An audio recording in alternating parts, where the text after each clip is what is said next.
essaie de remettre les choses à l'envers en ce qui concerne cette décision prise par les autorités maliennes de suspendre temporairement l'importation de farine de blé et les pâtes alimentaires. Et Talibé, depuis nos débats d'hier, c'est allé dans tous les sens.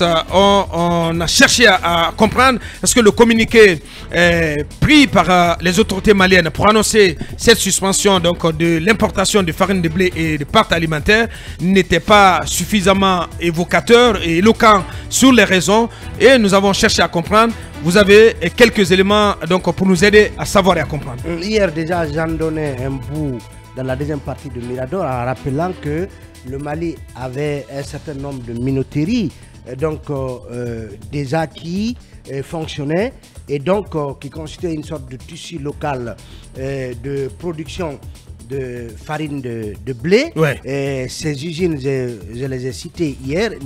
Nous y revenons pour que la compréhension soit plus élargie. Il s'agit des grands moulins du Mali, voilà, qui produisent donc, en tout cas cette unité qui produit 600 tonnes de blé, de farine de blé par jour.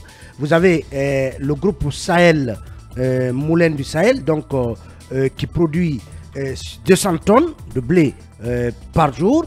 Vous avez les moulins modernes du Mali qui produisent 900 tonnes de blé par jour. Oui. Et ensuite, à Bouakar, oui. Vous avez quatrièmement le groupe Amawaï dont on parlait hier, oui. qui produit 200 tonnes de farine de blé par jour. Et puis le cinquième groupe, c'est Mbouna Industrie, voilà, également une minoterie. Et l'autre précision à apporter, parce que la décision prise par les autorités maliennes concerne à la fois la farine de blé, mais aussi les pâtes alimentaires. Les pâtes alimentaires. Bien, Talibé, c'est ce que nous allons faire voilà, pour asseoir notre conviction là-dessus. Nous sommes allés chercher les explications du directeur général du commerce, de la consommation et de la concurrence du Mali, donc qui s'est exprimé à ce sujet. Donc on va l'écouter et puis revenir là-dessus. Les unités de production de farine et de pâtes alimentaires sont confrontées à d'énormes difficultés relatives à la commercialisation de leurs produits. Et cette situation menace sérieusement l'existence des minoteries industrielles et les efforts déployés par l'État dans le cadre de sa politique de soutien aux unités industrielles. Vous savez, le développement économique d'un pays repose essentiellement sur la vitalité de son tissu industriel. C'est pourquoi le ministre de l'Industrie et du Commerce et le ministre des Finances ont pris une mesure pour sauvegarder les minoteries industrielles en vue de promouvoir la production nationale et préserver les emplois créés, conformément à la vision des plus hautes autorités du pays. Cette mesure permettra d'assurer l'écoulement des stocks entassés dans les magasins de stockage et de maintenir les emplois créés dans un contexte socio-économique particulier. Il convient de préciser que les dispositions pertinentes des textes communautaires et même au niveau de l'Organisation mondiale du commerce prévoient l'adoption d'une telle mesure.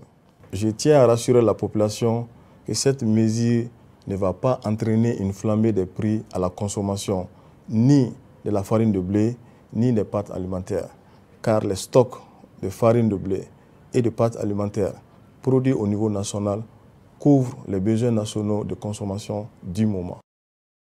Bien, donc c'était Dambélé, le directeur général du commerce, de la consommation et de la concurrence du Mali. Oui, je précisais justement qu'en plus des minoteries que nous avons citées, donc produisant de la farine de blé, il y a aussi 4 grandes usines de production de pâtes alimentaires. Bien. Parce que la décision prise par les autorités maliennes concerne à la fois la farine de blé et justement les pâtes alimentaires. Donc on le voit, c'est dont il est question, c'est qu'aujourd'hui...